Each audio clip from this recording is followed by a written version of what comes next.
نبی اور اس کے متبعین نہ ہوتے تو تباہی آنے سے پہلے اس جگہ کو چھوڑ کر دور مقام پہ چلے جاتے تھے تاکہ تباہی سے محفوظ رہ سکیں۔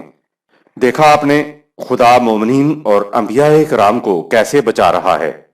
نبی کی بات پر اعتبار نہ کرنے والوں کا انجام۔ سیلاب طبعی قانون کی روح سے آیا تھا۔ حضرت نوح علیہ السلام اور آپ کے متبعین طبعی ذریعہ کشتی استعمال کرنے کی وجہ سے سیلاب سے محفوظ رہے تھے۔ گویا بچانے والی چیز کشتی تھی۔ اگر کفار بھی حضرت نوح علیہ السلام کو دیکھ دیکھ کر ایک کشتی بنا لیتے تو وہ بھی سیلاب سے بچ جاتے۔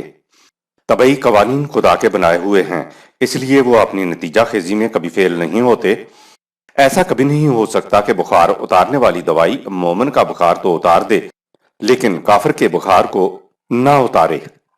طبعی قوانین کا نتیجہ کافر اور مومن میں فرق نہیں کرتا۔ مخالفین اپنی قوت اور دولت کے نشے میں مست ہوتے تھے، اس لیے نوح علیہ السلام کی بات پر اعتبار کرنے کی بجائے الٹا نوح علیہ السلام کا مذاق اڑاتے رہے۔ سورہ 11 آیت نمبر 38۔ اگر انسان کسی کو ذہن میں پہلے سے جھوٹا تصور کر لے تو اس کی کسی بات کو بھی سنجیدگی سے نہیں لیتا۔ نوح علیہ السلام ان سے کہتے ہیں کہ آج تم ہمارا مذاق اڑا رہے ہو، عنقریب وہ وقت آنے والا ہے کہ قانون خداوندی تمہارا مذاق اڑائے گا۔ سورہ 11 آیت 38۔ سیلاب آ گیا۔ حضرت نوح علیہ السلام اور ساتھی تو کشتی میں سوار ہونے کی وجہ سے بچ گئے، اور مخالفت کرنے والوں نے سیلاب سے بچنے کے لیے کوئی طبعی ذریعہ استعمال نہ کیا، لہٰذا وہ غرق ہو گئے۔ اگر کفار میں سے بھی کوئی کشتی میں بیٹھ جاتا تو وہ بھی بچ جاتا، کیونکہ کشتی یہ نہیں کہتی کہ میں مومن کو تو بچاؤں گی اور کافر کو غرق کر دوں گی۔ اسی طرح نوح علیہ السلام کا بیٹا بھی کشتی میں بیٹھ جاتا تو وہ بھی بچ جاتا۔ طبعی حفاظتی سامان استعمال کیا جائے تو فطرت مومن اور کافر میں فرق نہیں کرتی۔ عذاب کے متعلق قرآن کریم کا پیش کردہ تصور۔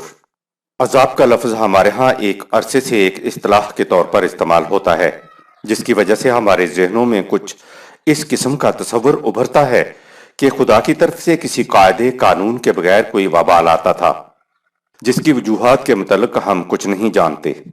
اس وبال کو، اس عذاب کو نبی کا معجزہ کہہ کر آگے بڑھ جاتے ہیں، یا کہتے ہیں کہ خدا کی مشیت سے یعنی خدا کی منشا سے عذاب آتا ہے۔ خدا کے قانون کو ہم درمیان میں لاتے ہی نہیں۔ عذاب کی جگہ اگر آپ تباہی کہہ لیں تو بات بڑی آسانی سے سمجھ میں آ جاتی ہے۔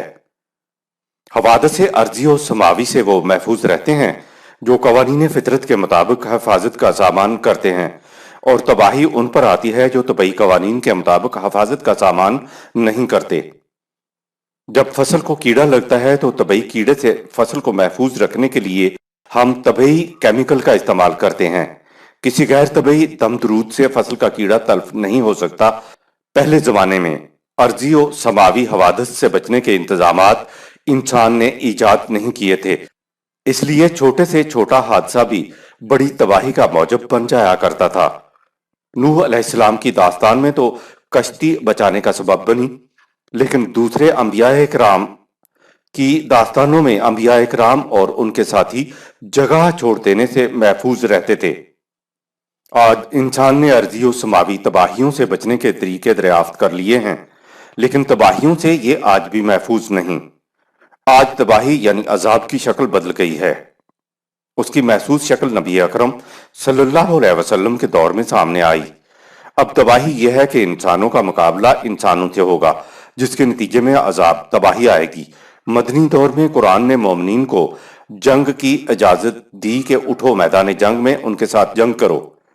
اب مخالفین کو تباہ کرنے کے لیے آتش فشاں پہاڑ کا لاوا باہر نہیں آ رہا ہے، اب کوئی زلزلہ نہیں آ رہا ہے، کوئی سیلاب نہیں آ رہا ہے۔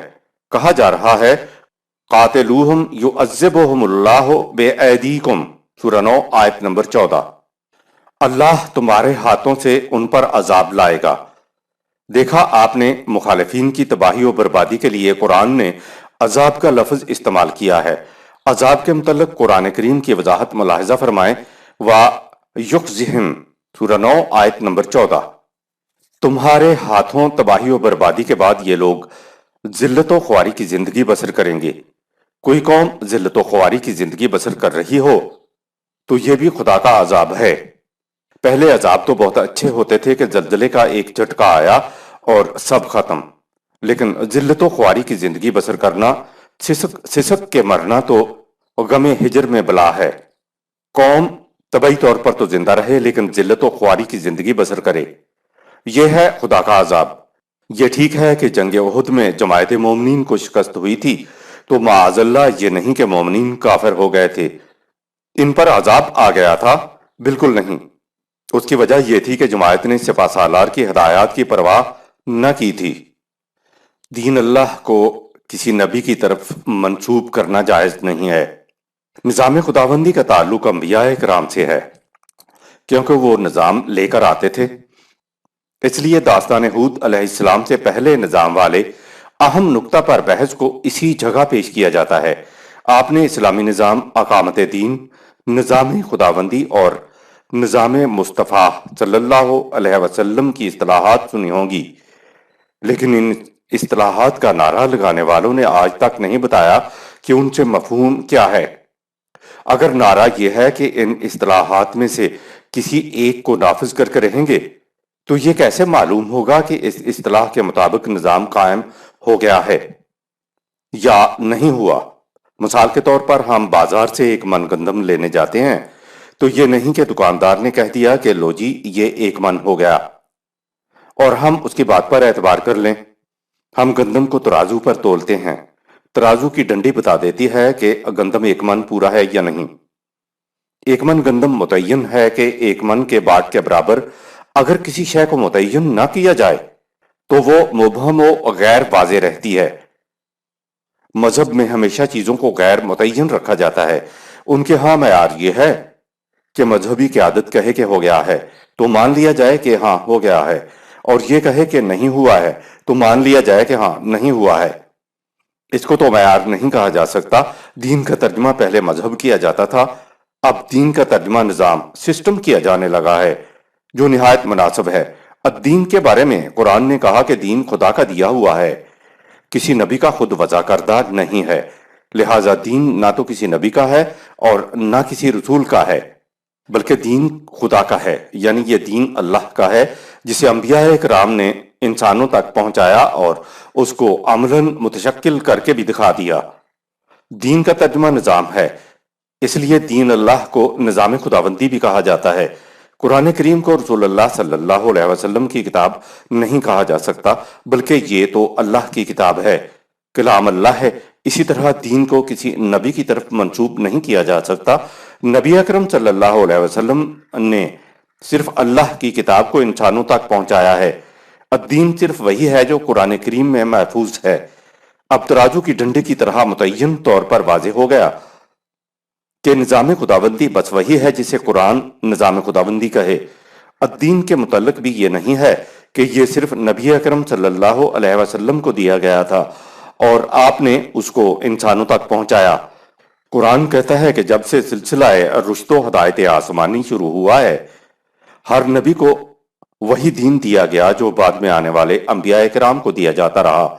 دیکھیے سورہ الشورى کی آیت نمبر 13، جس میں پہلے نبی اور آخری نبی اور دیگر انبیاء کا نام آتا ہے۔ انبیاء کرام کو دین نظری حیثیت میں دیا جاتا تھا۔ یہ زندگی گزارنے کے لیے کچھ اصول ہوتے ہیں جو انبیاء کرام کو دیے جاتے تھے، اور اب یہ ابدی اصول قرآن کریم میں محفوظ ہیں۔ جب نبی ان اصولوں کو عملی شکل دے کر نافذ کر دیتا تھا تو یہی اصول دین الاسلام بن جاتے تھے۔ یہ اصول اب قیامت تک کے لیے قرآن میں موجود ہیں۔ جب کبھی ان اصولوں کو عملی شکل میں ڈھالا جائے گا تو ڈھلی ہوئی شکل کو الاسلام کہا جائے گا۔ قرآن میں ہے ان الدین عند اللہ الاسلام، سورہ 3 آیت نمبر 19۔ اللہ کے نزدیک الدین کی محسوس مشہود شکل الاسلام ہے، لہذا زندگی بسر کرنے کے نظری اصولوں کے بالفعل و بالقوت نافذ ہو جانے کے بعد ہی دین اللہ نظام خداوندی بنتا ہے۔ اصولی تعلیم یعنی نظری تعلیم تو نظام انبیاء کرام کو ایک ہی دی گئی، لیکن بعد میں انبیاء کرام کے بعد ان کے نام لیوا محض ایک دوسرے پر چڑھ توڑنے کے لیے، اپنے مفادات کے لیے دین میں تفرقہ پیدا کرنے لگ جاتے۔ سورہ 3 آیت نمبر 19۔ مکی دور میں ال اسلام نہیں بلکہ صرف الدین کی تبلیغ تھی جسے دلائل و برہان کے ساتھ پیش کیا جاتا تھا۔ مدنی دور میں قرآنی اصولوں کو عملی طور پر متشکل کر کے نافذ کرنے کا موقع ملا، تو اصولوں کے عملی نفاذ کے بعد الدین الاسلام بن گیا۔ گویا فنکشنل الدین کا نام الاسلام ہے۔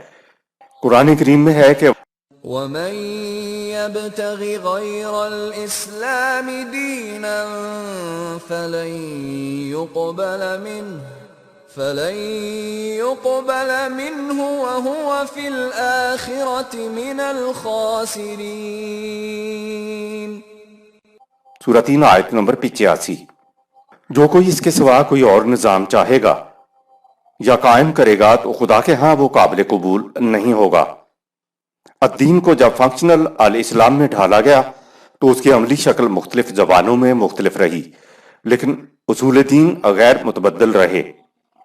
داستان امم سابقہ میں الدین ہی کے مختلف گوشے، زاویے اور شکلیں ہیں جنہیں قرآن وضاحتوں سے اور تصریحاتی انداز سے پیش کر دیا ہے۔